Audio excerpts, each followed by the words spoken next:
events were recorded on numerous cameras and shown repeatedly at the trial.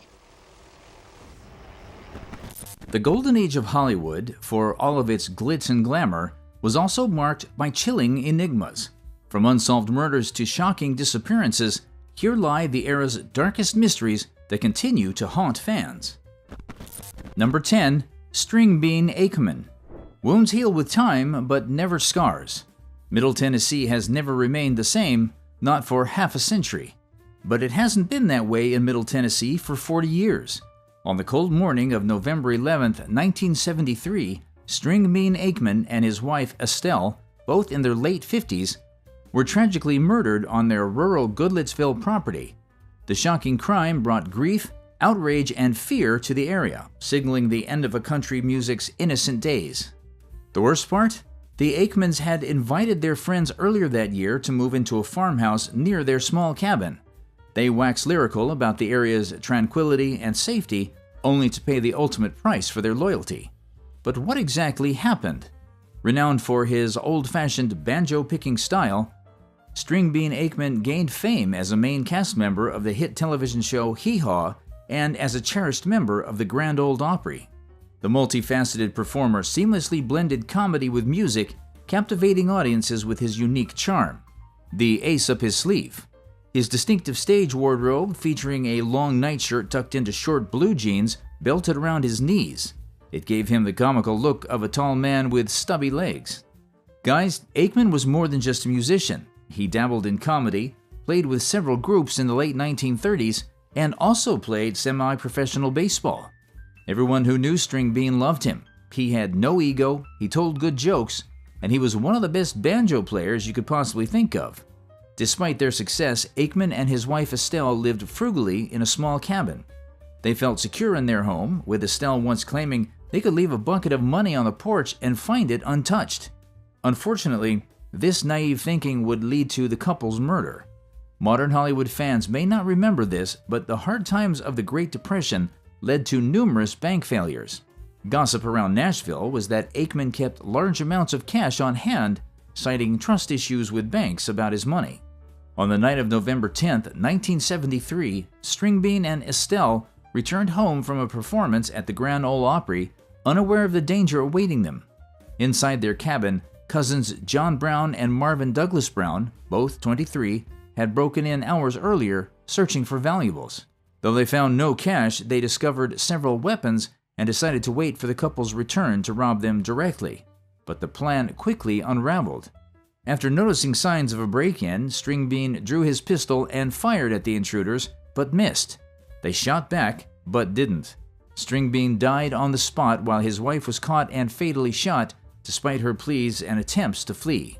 The Browns were later caught by the authorities and convicted of first-degree murder on the 2nd of November, 1974.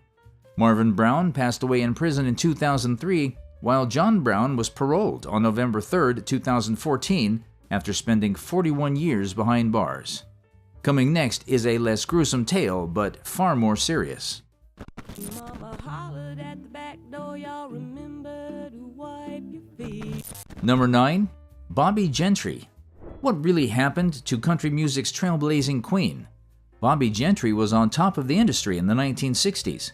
She was one of the first women to write her own songs and even star in her own TV show. She painted her own album art, made her own clothes, and was just as bright as the biggest faces in the industry. Yet she suddenly retired and never appeared in public ever again. Like many stars of the era, Gentry never had an easy upbringing. After her parents divorced shortly after her birth, Gentry's mother relocated to California, leaving her to be raised on a farm by her grandparents. She grew up without electricity or plumbing and had no means to explore her talent in music until her grandmother exchanged a family milk cow for a neighbor's piano. Thankfully, Gentry proved her talent was indeed one in a million. She wrote her first song titled "My Dog Sergeant is a Good Dog" at the age of 7. When Ode to Billy Joe debuted in the late 1960s amidst the lush, ornate sounds of psychedelic pop reminiscent of Strawberry Fields Forever, its haunting tale of loneliness and familial strife stood out as something entirely unique in the music world. It felt like a requiem, the kind of record you could build a whole career around, and everyone was forced to take notice. The icing on the cake was that she knew it too. She knew how to take advantage of her piled-up raven hair and saucy brown eyes to win over fans and her own BBC TV series. She even scored an album of duets with Glenn Campbell, stealing fans from Las Vegas dreamboats like Elvis Presley and Tom Jones. It's not uncommon for cultural shifts to go unnoticed by critics, but Bobbie Gentry's Ode to Billie Joe was an exception.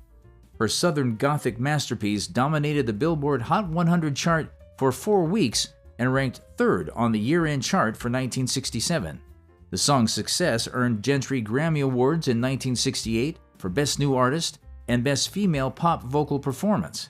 Over time, however, Gentry became disillusioned with the music industry and retired right after the failure of her 1978 single, He Did Me Wrong But He Did Me Right, with her last public performances in 2 TV appearances in 1981. The worst part? She quietly withdrew from the spotlight without making any formal announcement. Rumors and reports of sightings have circulated, but even family members have admitted they don't know how to contact Gentry. She's alive but remains silent, refusing interviews or to reveal any details about her life since retiring in 1981. Though the mystery surrounding her disappearance has been the subject of intrigue over the years, we can't help feeling the lore goes deeper than the surface. Gentry was one of the first female country artists to write and produce her own material, having penned nearly every song on her debut album.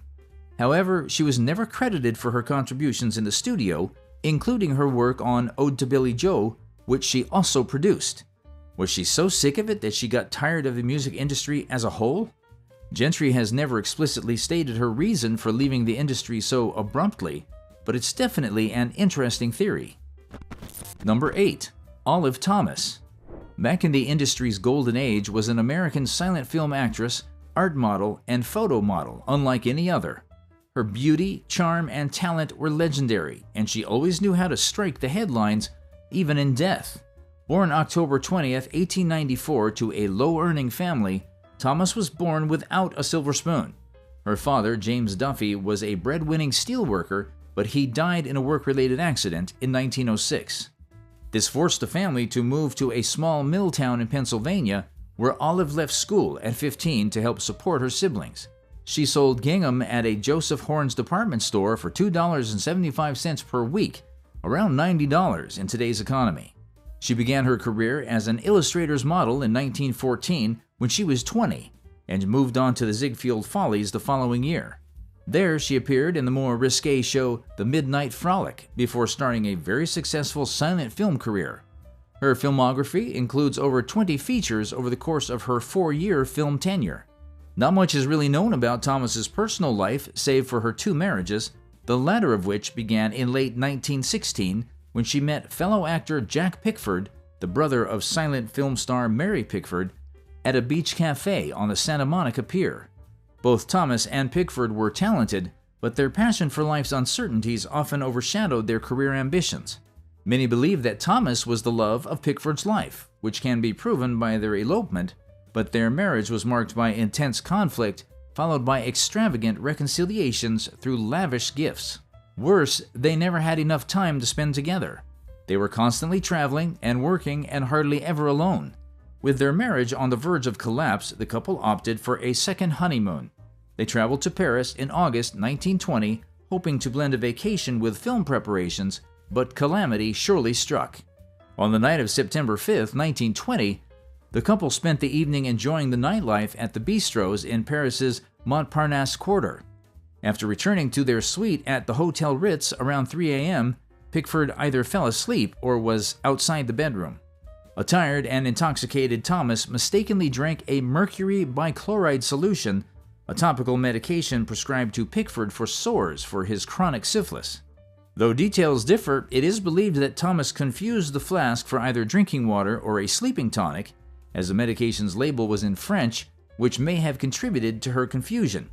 Sadly, we may never know the truth, as Olive never lived to tell the tale. What's worse is that the press coverage of the actress's death was one of the first examples of media sensationalism related to a major Hollywood star. Remember the dreadful Fatty Arbuckle trial in 1921, where the actor didn't even have a chance to defend himself before being painted as a murderer? Thomas's death was one of the first major Hollywood scandals and was just as brutal. As Thomas lay dying in the American hospital, rumors spread about the circumstances of the incident. Some reports claimed she wanted to end things after a fight with Pickford over his infidelities, while others suggested she did so after learning Pickford had given her syphilis. There were also rumors about drug addiction, wild parties, and even that Pickford had poisoned her to collect insurance money. Can you believe it? The entire situation was messy. The only person who dared to stand up for the truth was Owen Moore, who was with them in Paris. He and Pickford both denied these pesky rumors, with Pickford calling her death a ghastly mistake and insisting they had no fight that night. Justice finally prevailed after all police investigations and autopsies were performed. The cause of Thomas's death was attributed to acute nephritis caused by mercury bichloride absorption, purely accidental. You might want to pay attention to this one though. His ghost is still said to haunt various tourist locations in Los Angeles. Number 7. Rudolph Valentino. Hollywood has seen a lot of tragic deaths in its well-documented history, but is there any more shocking than the sudden death of silent film icon Rudolph Valentino in 1926? To date, it remains one of Hollywood's more shocking mysteries. Make no mistake, his demise sparked widespread grief, with women across Europe and America mourning bitterly for his loss. Words can't even describe how his girlfriend and actress, Paula Negri, felt about the news. She was so devastated that her repeated collapses hurt her career, while his ex-wife, Jean Acker, capitalized on his death by releasing a commemorative song. Known worldwide as the industry's Latin lover, Valentino was the quintessential sex symbol of the 1920s, who captivated audiences with his charm and enigmatic allure. Yet his early life was marked by hardship, including the tragic death of his father when he was a child. After relocating to the United States, he tried his hand at various jobs, including as a dancer, but it wasn't until his role in the 1921 film The Four Horsemen of the Apocalypse that his career skyrocketed, making him an international star. Is it even a surprise? Valentino's striking good looks, passionate performances, and exotic persona made him one of the most recognizable faces in the silent film era, especially as he starred in top-draw films like The Sheik, Blood and Sand, The Eagle, and The Son of the Sheik. But here's where things get interesting. Despite the riches and global admiration that came with his fame, Valentino struggled with unrequited love and personal discontent. As a matter of fact, he once famously told gossip columnist Luella Parsons that the woman he loved didn't love him back, thus unveiling a deep layer no one had ever seen before. Loneliness, one that marked much of his life. Who knows, perhaps that's why the actor impulsively married actress Jean Acker, who was involved with actresses Grace Darman and Alla Natsamova. Acker quickly regretted the marriage and locked Valentino out on their wedding night. The marriage was never consummated, and they got divorced shortly after, though they remained friends. Valentino later married costume designer Natasha Rambova, but it was even worse. Their relationship was fraught with conflict, and by 1925 the couple divorced amid professional and personal tensions. Valentino's will famously left Rambova only $1, symbolizing the bitterness of their breakup. Did you know that Valentino's sexuality is still being contested? After several books, including Hollywood Babylon, speculated that he might have been gay despite his marriages to Acker and Rambova, and his relationship with Paula Negri. These lavender marriages aren't the only thing fueling suspicions. Documents from author Samuel Stewart's estate suggested Valentino and Stewart were sexual partners, but these claims were later debunked as Valentino was in New York on the alleged date of the encounter. In any case, Valentino's life was abruptly cut short at the age of 31 in one of the industry's most topsy-turvy health cases. You see, Valentino collapsed at the Hotel Ambassador on August 15, 1926, and was rushed to the New York Polyclinic Hospital, where he was diagnosed with appendicitis and gastric ulcers. But guess what? After undergoing surgery, his condition took a turn for the worse as he developed peritonitis. While doctors initially held out hope for his recovery, his health began to deteriorate further by August 21st, when he suffered a severe relapse of pleuritis in his left lung. Worst of all, the gravity of the situation was kept away from Valentino, who never knew he was on the verge of death. On the morning of August 23rd, Valentino briefly regained consciousness and spoke with his doctors about his future before lapsing into a coma. He passed away only a few hours later at just 31 years old. It was only after he died that the doctors confirmed he had contracted sepsis, an overwhelming infection that contributed to his death. The news of his death sent shockwaves throughout Hollywood and beyond. The streets of Manhattan were flooded with mourners, and an estimated 100,000 people gathered at his funeral. The media frenzy surrounding his passing was so intense that it sparked riots, and suicides among devastated fans were reported. At the trial. Number 6.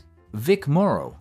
When the production of Twilight Zone the movie commenced, the world waited with bated breath for a movie so groundbreaking it could shatter a dozen box office records. Little did we know it'd lead to an involuntary manslaughter trial in one of the worst movie set accidents ever. Would you believe it was also the very first time a film director faced criminal charges over on-set events? As with any legal dispute, there was a heated duality. On the one hand, the defense argued the crash was an unforeseeable accident, while the prosecution, on the other, accused the director and his crew of recklessness and violating child labor laws regarding working conditions and hours. But what really happened? In 1982, Vic Morrow was cast in the Twilight Zone movie directed by John Landis. He was to portray Bill Connor, a racist forced to experience persecution in various historical scenarios. Unfortunately, disaster struck on July 23rd when Morrow and two young actresses, 7-year-old Micah Din Lee and 6-year-old Renee Shin Yi Chen, were filming a Vietnam War fight scenario in which they were supposed to flee a following chopper. Special effects pyrotechnics caused the helicopter's rotor blades to malfunction, resulting in a crash that killed all three immediately. The worst part, the accident took place on the film's last scheduled day of shooting. The accident prompted nearly a decade of civil and criminal legal battles against the filmmakers. Morrow's daughters filed negligence and wrongful death lawsuits, ultimately receiving $850,000 each in out-of-court settlements with Warner Brothers Studios. Director John Landis, helicopter pilot Dorsey Wingo, and 3 others faced involuntary manslaughter charges but were acquitted after a 10-month trial. The parents of Micah Din Lee and Renee Shin Yi Chen also pursued legal action, settling for $2 million each. Following the incident, the Directors Guild of America began issuing regular safety bulletins and set up a hotline to provide quick answers to safety concerns. The Guild also started disciplining members for breaking safety protocols, a new practice at the time. Similarly, the Screen Actors Guild introduced a 24-hour hotline and safety team, encouraging members to refuse unsafe scenes as allowed in their contracts. These measures contributed to a 69.6% drop in filming accidents between 1982 and 1986, although 6 on-set fatalities still occurred during that period. Think you've seen it all? Prepare for the shock of your lives as we take you through Hollywood's next haunting mystery. Number 5. The Poltergeist Curse. Are you even a true Hollywood fan if you've never heard of the Poltergeist Curse? It's one of Hollywood's most enduring and spooky mysteries, shrouding the iconic 1982 horror film and its sequels in a chilling aura. But while many dismiss it as mere coincidence, the fact that eerie events happen to so many actors and across such a tiny frame of time makes us really wonder if there's more than meets the eye here. Curious? You should be. The Poltergeist Curse feels almost supernatural, and it all began with Dominique Dunne, the stunning actress who played the older sister, Dana Freeling. Pay close attention, guys. Dunne is no ordinary name. She's among the curse's first victims. You see, back in 1981, Dominique Dunne entered a whirlwind romance with John Thomas Sweeney, a sous chef in Los Angeles. It started innocently at first, but the relationship quickly turned on its head, marred by Sweeney's possessiveness and violence. And then on October 30th, 1982, just months after Poltergeist hit theaters, Sweeney attacked Dunne outside their shared home, strangling her into unconsciousness. Dunne was immediately rushed to Cedars-Sinai Medical Center, where she was placed on life support. However, it was all for naught, as she never regained consciousness. Her family made the agonizing decision to let her go, and Dominique passed away at just 22 years old. The aftermath? Total chaos. Her death shocked Hollywood, but the frenzy was nothing compared to the short prison sentence Sweeney received less than 4 years. Think that's dark? You've seen nothing yet. You might want to lighten your seatbelts. You see, the Poltergeist Curse didn't just stop at Dominique Dunne. Matter of fact, it hit the next year with the tragic death of Heather O'Rourke, the young starlet who played Carol Ann Freeling in the heart of the Poltergeist trilogy. Known for her iconic line, "They're here," Heather drew audiences with her sweet, soothing presence on screen. She wasn't just like the average child actor. Heather felt like she genuinely had years of experience under her belt, and everyone tipped her to get a successful career in the industry. However, her life was cut short in 1988, just before the release of Poltergeist 3. Wondering what happened? Doctors misdiagnosed an intestinal obstruction in her system, and this led to a septic shock that claimed the life of the child star at the tender age of 12. Her sudden death left fans devastated and added a grim layer to the curse's eerie lore. But the tragedies didn't stop there. Remember Julian Beck, who portrayed the sinister Reverend Kane in Poltergeist 2: The Other Side? Well, he also passed away from stomach cancer during production. To be fair, though, his illness was known before filming, but it did nothing to cool the film's eerie reputation, especially as Will Sampson also died. He played as a Native American shaman in the same sequel and died shortly after its release due to complications from a heart and lung transplant. Another thing that makes the legend so intriguing is the claim that real human skeletons were used during the filming of the iconic pool scene in the original Poltergeist. Actress JoBeth Williams, who played the mother, Diane Freeling, revealed that the production used actual skeletons because they were cheaper than plastic props. This unsettling detail has led many to speculate that disturbing the dead might have brought about the curse. But what do you think? Could the curse actually have been a thing? While skeptics attribute these tragedies to bad luck or coincidence, the string of deaths and misfortunes remains hard to ignore. Whether or not you believe in the curse is one thing, but you've just got to admit the Poltergeist franchise is one of Hollywood's most infamous for its off-screen horrors. Coming next is yet another haunting reminder of Hollywood's darker side. Why didn't you knock? I figured you were busy. Didn't want to disturb you. If you want to visit us, I figured... Number 4. John Eric Hexum. Would it be fair to say that none of us have truly recovered from the death of John Eric Hexum, who died of an accidental shot to his own temple? He passed away at 26, far from the prime years of an actor. The saddest part is that John Eric Hexum really had the world at his feet. He was seen as the next big thing in Hollywood prior to his death due to his looks, charisma, and ambition. Plus, he was incredibly popular with the ladies. His light blue eyes and bass voice made him one of the more popular sex symbols in his era. But sadly, he died way too early, in one of the most devastating ways you can possibly think of. Of Viking heritage, John Eric Hexum charmed audiences with his striking blue eyes, sculpted physique, and towering 185-centimeter frame. Before his rise to fame, Hexum pursued biomedical engineering in college, worked as a disc jockey to make ends meet, and played football for the Michigan Spartans. Eventually drawn to acting, Hexum moved to New York, dreaming of a Broadway career, but success in the industry was far from immediate. While waiting for his big break, Hexum worked various jobs, including as a taxi driver, nightclub doorman, and carpet cleaner to support himself. In 1983, he landed a role alongside Joan Collins in The Making of a Male Model, earning $50,000 and gaining recognition thanks to Collins' fame from Dynasty.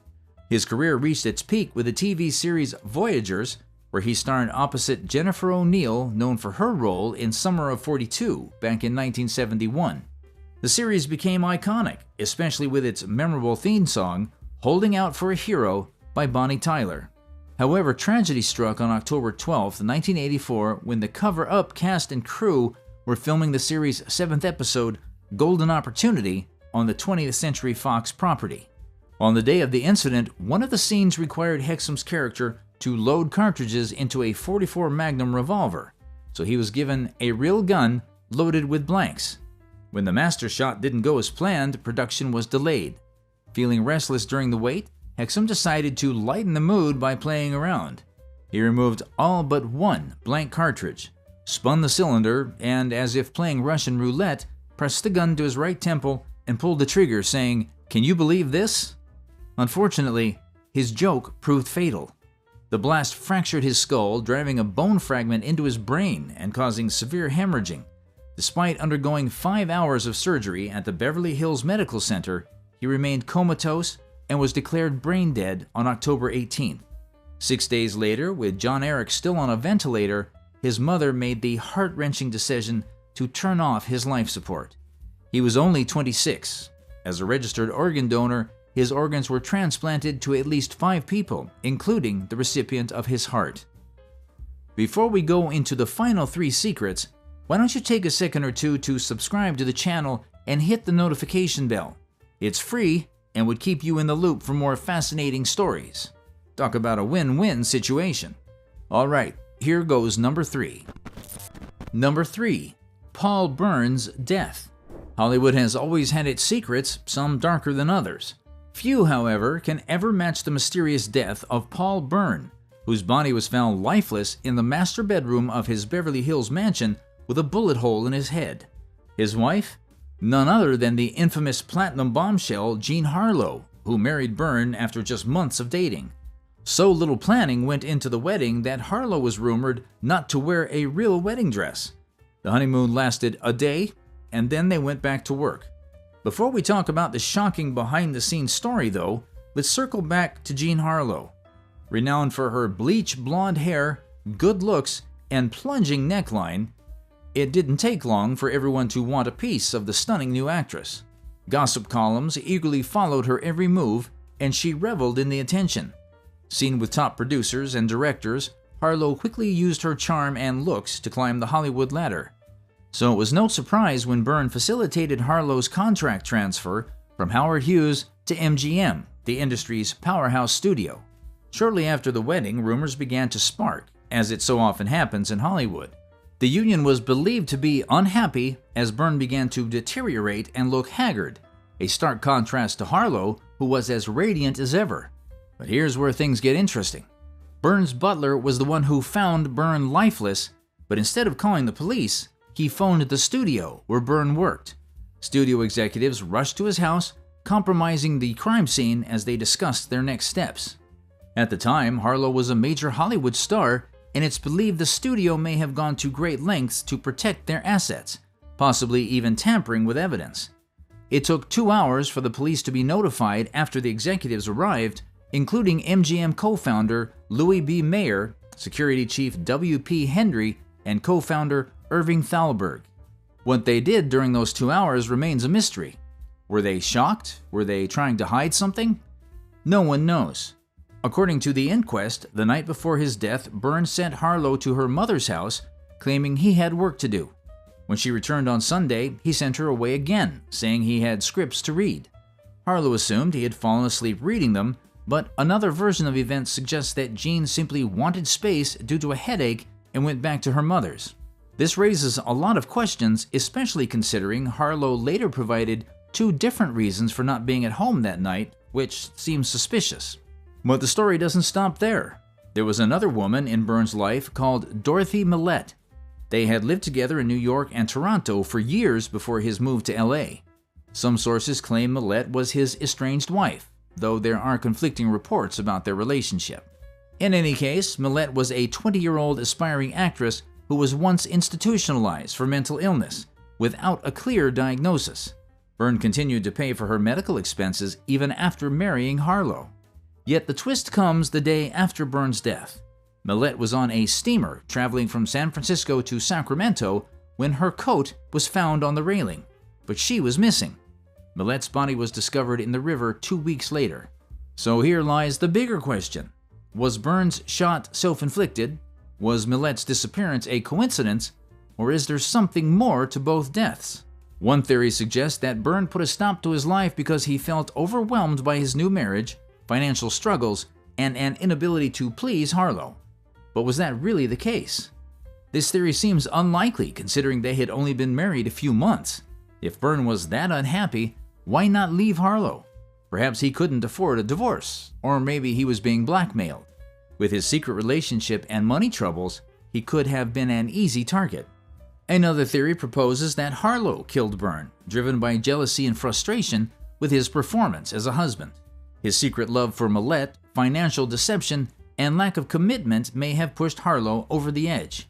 If true, then it means all of MGM's executives present sought to protect the studio's image and Harlow's reputation. But what do you think? Could it just have been one weird coincidence? In a similar vein, here's another hauntingly mysterious Hollywood death. Why don't you let me drive you home? I don't have to be back till tomorrow. You dirty gringos! You're no good! None of you! Number 2. Natalie Wood. Similarly to Paul Byrne's death, the demise of Natalie Wood remains unsolved, even decades after that infamous night in 1981. The scary part? It may have been by the man she trusted most in the world, enough to spend the rest of her life with, literally. Despite a relatively slow walk to fame, Wood finally struck gold with hit features like Miracle on 34th Street and Rebel Without a Cause. However, it all imploded on the 29th of November 1981 when Wood drowned during a weekend getaway to Santa Catalina Island. She was aboard a yacht with her husband, actor Robert Wagner, co-star Christopher Walken, and the boat's captain, Dennis DeVerne, when she suddenly went missing. Her lifeless body was only found the next day floating in the water about a mile from the yacht. The condition? Deplorable. Multiple bruise marks and abrasions were found on her body, which raised a lot of questions, given the cause of death was deemed accidental. The coroner's report stated Wood had drowned after she accidentally slipped while trying to reboard the dinghy. Traces of alcohol and medication were found in her system, further buttressing the theory. But here's the thing. The details surrounding Wood's death were anything but straightforward. Wood's sister publicly berated the accidental drowning theory by claiming Natalie couldn't swim and had a lifelong fear of water. So this immediately cast doubt on the possibility that she would have ventured into the water alone, especially under the influence. Moreover, Wood and Wagner were said to have bitterly argued on the night of her disappearance.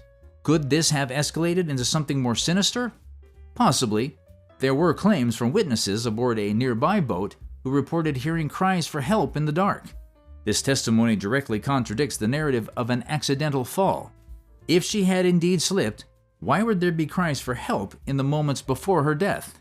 The combination of Wood's fear of water, the mysterious circumstances surrounding the argument, and the strange testimony about cries for help created a sense of doubt around the official ruling. Yet, Wood's death remains unsolved to this day. Number 1. Thelma Todd. On the morning of December 16, 1935, actress Thelma Todd was found dead in her chocolate-brown 1934 Lincoln Phaeton convertible, parked in a Pacific Palisades garage at the age of 29. Her face was red with coagulated blood, likely from striking her head on the steering wheel. She was believed to have died from carbon monoxide poisoning. Or did she? A lot of the story is largely unknown, and the gaps filled in are littered with conspiracy theories and conjecture. The comment suggests Todd locked out of her home, climbed 270 stairs to her garage, and stayed in her car for warmth, where she unintentionally succumbed to carbon monoxide poisoning. But there were still things that couldn't be explained. When Todd's body was discovered, the car's ignition was still turned on, but the fuel tank remained partially full, which contradicted the time frame. To add to the intrigue, a friend, Mrs. Wallace Ford, said Todd called her on Sunday, hours after the coroner proclaimed her dead, to accept a party invitation. Carmen further complicated matters by testing before the grand jury that she spotted Todd driving with an unfamiliar man that same day. However, when pressed for more information, Carmen dodged cross-examination by pretending to faint, leaving many questions unanswered. The most interesting facet is that Todd's mother told the authorities that the actress had a weak heart. That would have made it very unlikely for Todd to climb 270 steps up a very steep hill to get to her car. Plus, her shoes didn't show any signs of rough climbing either. Now, before you point fingers accusing a third party or even those close to her, Todd's autopsy surgeon found no signs of violence. So really, her death is a true mystery, one that still haunts Tinseltown to this very day. We've come to the end of today's video, but which of these eerie tales haunted you the most? If you loved this rundown through the mysterious side of Hollywood's history, smash that like button and share your thoughts in the comments below. Craving more juicy Hollywood secrets? You're just one click away. Grab a snack and dive into the next video on your screen.